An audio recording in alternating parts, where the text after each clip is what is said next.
Percorre il miglior acque, alza le vele, la navicella del mio ingegno, che lascia dietro sé mar sì crudele. Così comincia il Purgatorio di Dante, con questa immagine della mente come navicella e della narrazione poetica come navigazione per mare. Dante ha lasciato alle sue spalle la parte più terribile della navigazione, quella dell'inferno, e ora si appresta a solcare le acque della navigazione del secondo regno del Purgatorio. Ma prima di definire la specificità e anche la grande novità del Purgatorio di Dante è necessario fare una premessa e ricordare qual era la visione del mondo dell'uomo medievale e del nostro poeta. Per l'uomo medievale il mondo era un universo finito, ne aveva una visione geocentrica, la Terra era ferma al centro ed era circondata dai 9 cieli che le ruotavano intorno. Nell'ordine il cielo della Luna, di Mercurio, di Venere, del Sole, di Marte, di Giove, di Saturno, poi l'8° era il cielo delle stelle fisse e poi il nono, il primo mobile, era il cielo che dava movimento e avviava la rotazione di tutte le altre sfere celesti. Per l'uomo medievale c'era un dualismo tra il mondo sublunare, il nostro pianeta, composto dai 4 elementi, terra, acqua, aria e fuoco, che era il mondo delle cose che cambiano, che mutano, e la variazione non è una cosa positiva per l'uomo medievale. E il nostro mondo si contrapponeva invece alla perfezione e all'armonia immutabile delle sfere, composte da una quinta essenza non presente nel nostro pianeta, l'etere, una sostanza solida e traslucida nella quale i pianeti e le stelle erano incastonati come delle gemme. La riflessione sul destino ultraterreno delle anime non comincia col cristianesimo. Per esempio, se pensiamo all'Ade dei Greci, c'era l'idea di un destino ultraterreno anche diverso a seconda di come ci si era comportati in vita. C'era il Tartaro con i suoi terribili supplizi, ma anche i campi elisi destinati agli eroi. Entrambi però questi regni erano sotterranei. Il cristianesimo, se mantiene sotterraneo l'inferno per i dannati, sposta invece il paradiso al di là dell'ultimo dei cieli, nell'Empireo, che Dante, nella Divina Commedia, immagina con una sorprendente modernità molto vicina al concetto dello spazio-tempo della fisica moderna, come un punto al di là del tempo e dello spazio e che però in sé contiene il tempo e lo spazio, in qualche modo coincide con Dio stesso che abbraccia tutta la creazione. Come si colloca dunque il Purgatorio in questa visione del mondo? Dobbiamo ricordare che il Purgatorio è un'invenzione del Medioevo. Fino al 1100 la parola purgatorio compare soltanto come aggettivo accanto al sostantivo fuoco. Si parla cioè di fuoco purgatorio, di un fuoco che purga, un fuoco che purifica. Sarà soltanto tra il 1150 e il 1200 che troveremo le prime attestazioni di purgatorio come sostantivo a indicare il luogo nel quale questa purificazione avviene. Una prima definizione dottrinale sarà data nella lettera pontificale di Papa Innocenzo IV nel 1254 e infine l'esistenza di questo terzo regno sarà accettata nel Concilio di Lione del 1274, e cioè quando il nostro Dante ha 9 anni. La Chiesa però non definisce il purgatorio né da un punto di vista topografico nella sua collocazione e nemmeno ne definisce l'atmosfera morale e spirituale. Che cosa ha portato alla nascita del Purgatorio? Sintetizzando moltissimo, un po' banalizzando, potremmo dire che sono i grandi cambiamenti che si hanno in Europa nel XII e XIII secolo, con la rinascita delle città, l'aumento vertiginoso della popolazione, dei traffici, dei commerci, lo sviluppo dell'economia, e tutto questo rende sempre più difficile per il cristiano arrivare alla fine della vita con i conti a posto con la giustizia divina, e cioè con i debiti del peccato tutti saldati. Questa nuova condizione storica, unitamente con l'antica credenza dell'esistenza di un luogo contiguo, vicino all'inferno, ma dall'inferno distinto e separato, nel quale le anime si purgavano, porta dunque alla definizione dell'esistenza di questo terzo regno. Come immagina Dante il suo purgatorio? Lo immagina in maniera molto originale, come un'altissima montagna che si eleva fin quasi a toccare il cielo della luna. Quindi Dante proietta il suo purgatorio verso i cieli, verso il paradiso. E questa immensa montagna è stata formata dalla terra, la quale, quando Dio ha scagliato l'angelo ribelle sconfitto lontano da sé, nel punto più lontano della creazione, e cioè nel centro della terra, e la terra che appunto non voleva entrare in contatto con Lucifero, ha formato contemporaneamente l'immensa voragine dell'imbuto infernale e nello stesso tempo la montagna del Purgatorio, che sorge su un'isola che è al centro dell'immenso oceano che copre interamente l'emisfero australe. E per l'uomo medievale tutte le terre emerse si trovavano nell'emisfero boreale, e al centro della loro geografia terrestre c'era Gerusalemme. E Dante immagina, anche questa è una sua novità, che ci sia un antipurgatorio, cioè un luogo nel quale le anime di coloro che hanno aspettato l'ultimo momento della vita per pentirsi sono costrette ad attendere prima di poter entrare nel vero e proprio purgatorio. Poi, una volta entrati attraverso una stretta porta nella vera e propria sezione delle pene del purgatorio, Dante immagina che ci siano 7 cornici concentriche che corrispondono ai 7 peccati capitali, che lui colloca dal più grave al meno grave, e nell'ordine sono la superbia, l'invidia, l'ira, l'accidia, l'avarizia, la gola e la lussuria. Immagina poi che in cima alla montagna del Purgatorio ci sia il paradiso terrestre. Ora, questa ha una grande importanza anche dal punto di vista teologico, perché Dante in questo modo collega cosmicamente, con una linea immaginaria, quelli che sono i momenti più importanti della storia dell'uomo per il cristiano, e cioè collega con una cosmica linea immaginaria l'Eden, il luogo che era stato pensato da Dio per l'uomo e che Dio ha perduto con il peccato originale, al Gerusalemme che ha i suoi antipodi, e cioè il luogo nel quale il Dio incarnato, Cristo, con il suo sacrificio ha riscattato l'umanità e le ha ridato la libertà dal peccato. Una ultima cosa dobbiamo dire sulla differenza di questo regno rispetto agli altri due, è che il Purgatorio vive nel tempo, nel nostro tempo umano. Mentre inferno e paradiso sono eterni, le anime nel Purgatorio sosterranno soltanto per un breve periodo. Sono anime già salvate, i loro peccati sono già perdonati, devono solo eliminare le ultime scorie del peccato. Quando nel giorno del giudizio anche l'ultima delle anime avrà saldato il suo debito con la giustizia divina, più nessuno abiterà il sacro monte, che avrà terminato per sempre la sua funzione. Quando al tempo di Dante si definisce e si accetta l'esistenza del terzo regno, mentre sono già ben codificate le iconografie dell'universo, del paradiso e dell'inferno, quella del purgatorio è ancora piuttosto vaga e confusa. È un luogo sotterraneo, vicino all'inferno ma non ben definito, dove entro delle buche i penitenti scontano le loro pene. sarà, come si è detto, proprio il sommo poeta a creare un'immagine potente e inedita di questo luogo.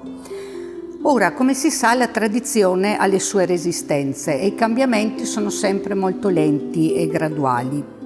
Possiamo individuare una prima affascinante mediazione tra vecchio e nuovo in un affresco del monastero di San Francesco a Todi, dipinto intorno al 1346, quindi circa 25 anni dopo la morte del poeta. Si tratta probabilmente della più antica rappresentazione pittorica del Terzo Regno, opera del cosiddetto Maestro del Purgatorio. Nell'affresco si vede infatti che l'elemento originale della montagna si fonde con quello tradizionale delle fosse, dove le anime penitenti completano la loro perfezione spirituale.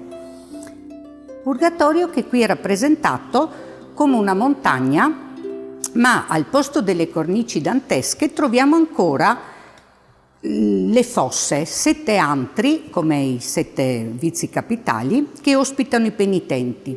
Sono luoghi bui, terrificanti, infestati da demoni, come vuole la tradizione, tanto da farci ricordare l'inferno.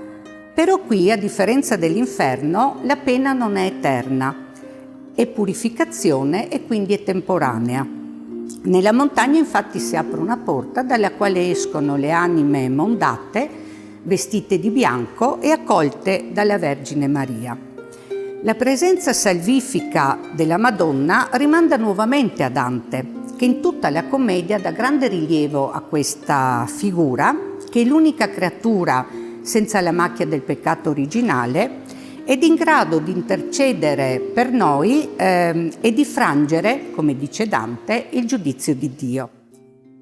La potente forza evocativa dell'opera dantesca inizia così pian piano anche nel mondo dell'arte a scardinare l'iconografia codificata. Il Purgatorio incomincia ad essere un luogo ben preciso con una sua identità, è una montagna che si eleva verso il cielo. E così l'iconografia del Terzo Regno lentamente si definisce e si consolida. Ne è un esempio il dipinto, forse il più conosciuto, che rappresenta Dante e la sua commedia. È opera di Domenico di Michelino, realizzata intorno al 1465 e che si trova nel Duomo di Firenze, in Santa Maria del Fiore. L'artista propone un'interessante sintesi della commedia. A destra è dipinta la città di Firenze, riconoscibile dai suoi famosi monumenti, fra i quali spiccano il campanile di Giotto e la cupola del Brunelleschi. Ricordiamo però che non esistevano ancora al tempo di Dante. Il poeta campeggia in primo piano, quasi al centro, nella mano sinistra tiene il libro, aperto sull'incipit del canto primo del Purgatorio, mentre con l'altra sembra indicarci ciò che nel libro viene narrato. Alla destra infatti si apre la porta dell'inferno, oltre la quale si accalcano le anime dei dannati che, scompostamente e accompagnate dai demoni, scendono nelle viscere infuocate della terra. Pochi particolari, ben presenti nello spirito del tempo, sono sufficienti per evocare la terribilità del luogo. Nella parte superiore, oltre il cielo, atmosfericamente descritto, compaiono i 9 cieli, connotati dai pianeti che danno loro il nome. Nuovamente bastano qui veramente pochissimi elementi tradizionali per alludere all'Empireo, la sede del paradiso. Molto più dettagliata invece la descrizione del Purgatorio, che si innalza sullo sfondo e segue puntualmente le indicazioni dantesche della Montagna Santa, una zona paludosa, l'antipurgatorio che la circonda, quindi una porta presidiata dall'angelo e che immette nel Purgatorio vero e proprio, che è suddiviso in 7 gradoni, cioè nelle 7 cornici che corrispondono ai vizi capitali, dove i penitenti scontano le pene che Dante ha immaginato, e infine sulla sommità il paradiso terrestre. È curioso notare come a distanza di un secolo nell'immaginario collettivo La raffigurazione del Purgatorio, a differenza di quella degli altri due regni, è sì riconosciuta, ma necessita ancora di una particolareggiata e ampia descrizione, e questa descrizione, come detto, coincide fedelmente con quella data dal poeta.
Dolce color d'oriental zaffiro agli occhi miei ricominciò diletto. Con queste parole Dante inizia la descrizione del nuovo paesaggio che si offre al suo sguardo e sono parole che esprimono gioia, piacere, piacere proprio anche sensibile, perché questo è il significato di diletto, il piacere sensibile di ritrovare la percezione della luce e del blu del cielo. Immaginiamo che cosa è stato per Dante attraversare l'inferno, con i sensi della vista, dell'olfatto e dell'udito sempre offesi, e dal buio, dall'aria sporca e acre, e dagli odori terribili, dalle grida dei dannati, e poi con la terribile presenza di mostri mitologici e di diavoli, e la paura e l'ansia che tutto questo gli ha causato. E adesso tutto questo è alle sue spalle. E subito dopo averci parlato del bellissimo blu del cielo, Dante ci parla della luce del pianeta Venere e subito dopo di 4 splendide stelle che forse possiamo anche identificare con la costellazione australe della Croce del Sud, di cui Dante poteva avere notizia attraverso Tolomeo. Ma chiediamoci perché sono proprio questi gli elementi di paesaggio sui quali Dante per primi vuole attirare la nostra attenzione. Ebbene, Venere simboleggia l'amore e questo regno, il Purgatorio, è tutto sotto il segno e la legge dell'amore. E le 4 luci sante simboleggiano le 4 virtù cardinali, e cioè la giustizia, la fortezza, la prudenza e la temperanza. Un sistema di virtù che il cristianesimo ha ereditato dal mondo antico, e virtù che chiama cardinali perché se l'uomo cerca di guidare la sua vita con queste virtù, la sua vita sarà una vita retta, una vita saggia, una vita onesta. E onesta, nel linguaggio di Dante, nella lingua del Medioevo, significa anche onorevole, degna di riverenza. Così come ci dice essere onorevole e degno di riverenza il personaggio che Dante ha posto a guardiano del Purgatorio, Catone Uticense, il martire suicida delle libertà repubblicane, che ci dice avere il volto illuminato quasi a giorno dalla luce delle 4 stelle. Il terzo regno è dunque sotto la giurisdizione dell'amore, ma non è sicuramente l'amore passione romantico a cui dobbiamo pensare. Si tratta piuttosto neoplatonicamente dell'amore come anima mundi, come anima del mondo, come forza cosmica che regola e regge l'intero universo. E l'amore di Dio in qualche modo è Dio stesso. Ora, Dante con Sant'Agostino non crede che Dio abbia creato il male, Dio ha creato solo il bene. Certo ci sono beni di natura superiore, beni spirituali e beni di natura inferiore, beni materiali. Ora, l'uomo che è dotato di libero arbitrio può anche allontanarsi dal bene, può pervertire il bene, può trasformarlo in amore del male del prossimo, e questi sono i peccati più terribili, quelli delle prime cornici, la superbia, l'invidia, l'ira. Oppure può perdersi nei piaceri dei beni inferiori, quelli materiali, quelli delle cornici più elevate.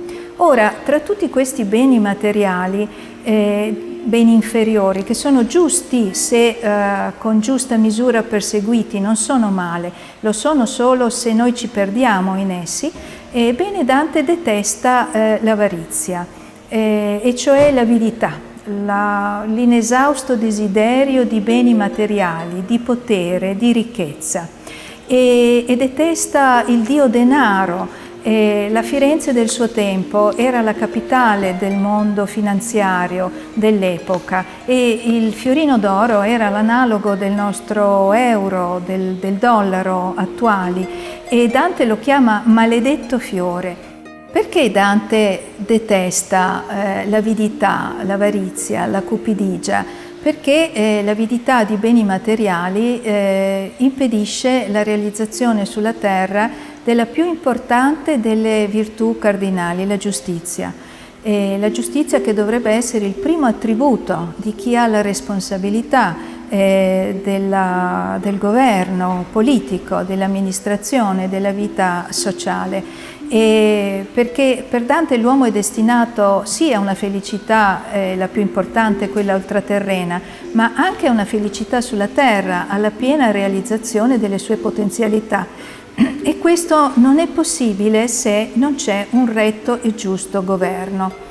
Questa riflessione sulla condizione per lui di disordine da un punto di vista politico e sociale, la riflessione politica percorre come un filo rosso tutta la Divina Commedia e ha pagine famosissime anche nel Purgatorio, e forse è nella memoria di molti la famosa invettiva del sesto canto "Ai serva Italia di dolore e ostello", invettiva nella quale Dante, che ha pagato personalmente un prezzo così grande per il malgoverno con l'esilio, lamenta appunto la situazione dell'Italia con gli odi di parte, con le guerre fratricide e con purtroppo la situazione che si è creata perché l'imperatore ha dimenticato l'Italia, ha trascurato e abbandonato il giardino dell'impero.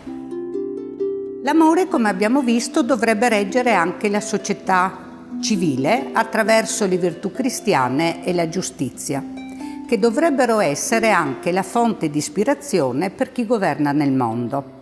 Ora, questo tema, che a quel tempo era oggetto di riflessione e di dibattito, ha forse la sua più famosa raffigurazione iconografica nell'opera più conosciuta di Ambrogio Lorenzetti. Ambrogio Lorenzetti, che su commissione del governo senese affresca il Salone della Pace nel palazzo pubblico della città fra il 1338 e il 1339, quindi a pochi anni dalla morte di Dante e nel pieno della prima straordinaria fortuna e diffusione della commedia.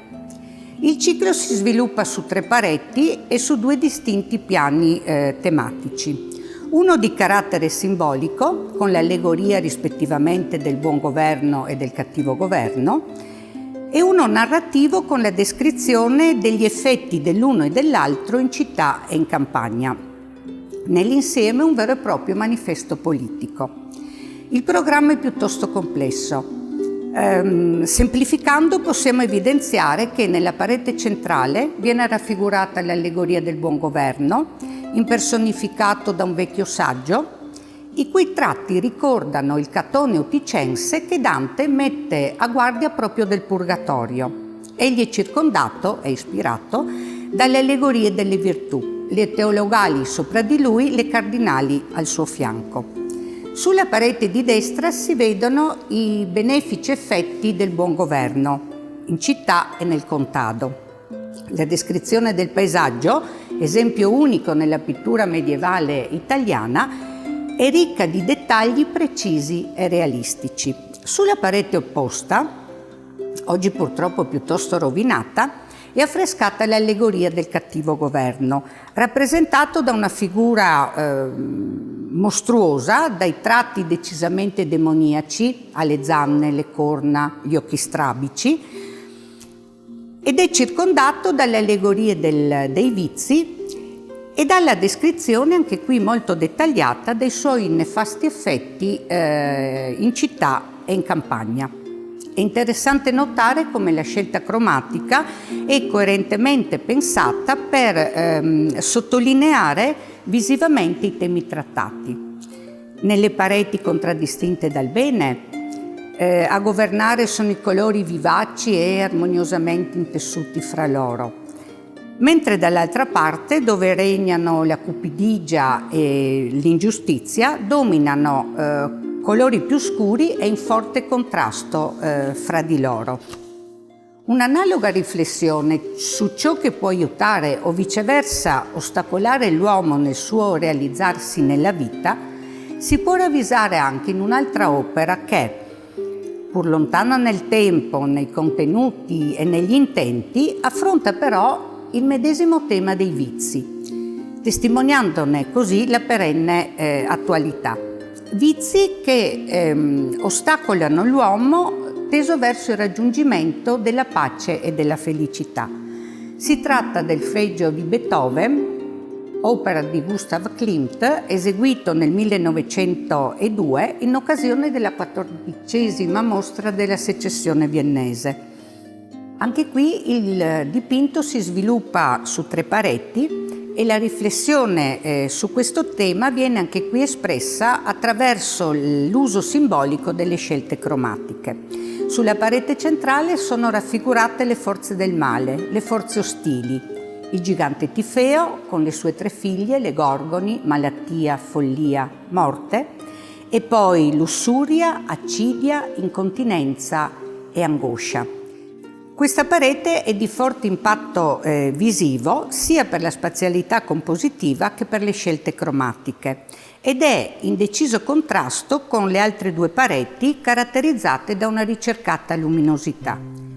Qui invece dominano i colori scuri e spenti della mostruosa figura di Tifeo, la demoniaca incarnazione del materialismo, che occupa con il suo corpo tutto lo spazio ed è affiancato dalle stilizzate e voluttuose figure femminili che incarnano il male.